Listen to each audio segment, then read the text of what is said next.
New at 11, a family is left traumatized after their car flipped 3 times on 385 heading into downtown Greenville.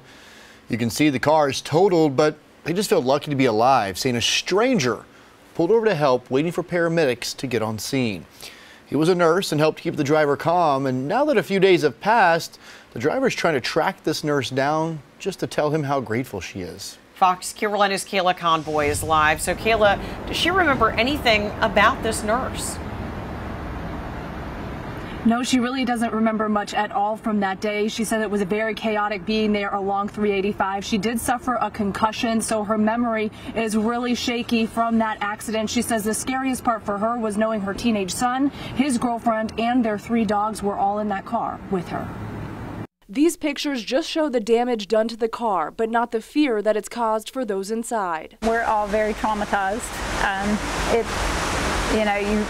You really realize how fast life can be taken away. When we started our day, we had no idea that it was going to end up that way. I got up, got dressed, and never realized that I was going to end up in a trauma bay with my clothes actually cut off. It was Friday afternoon. Shannon Bowers says she was running errands and had just picked up her son's girlfriend. They were right on 385 with plans to go to Artisphere. It was just starting to mist a little bit of rain.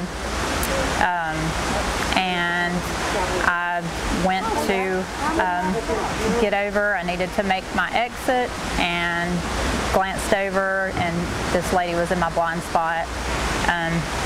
She just barely tapped us, but we went into a spin and flipped 3 times. She was knocked out and the crash ruptured her eardrum. She was in and out of it and doesn't remember much. The parts I do remember was just right at the end, seeing this male nurse.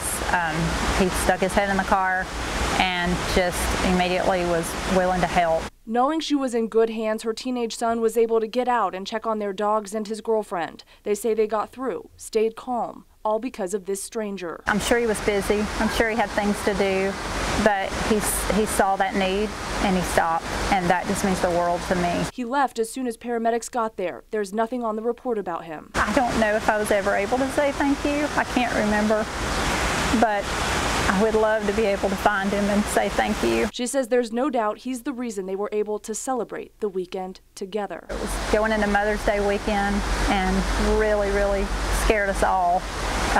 So we really, really celebrated and enjoyed Mother's Day this year because we're just so thankful to all be together. She says he was an angel sent at the exact right time, so obviously she does want to thank this person. If you happen to have any idea who it may be, maybe somebody mentioned something about helping a family on 385, she would love to say thank you, and we would love to get them to meet, to introduce them. So if you do know anybody, please let us know. And she says if he does want to stay anonymous, that's perfectly fine too. Reporting live in Greenville.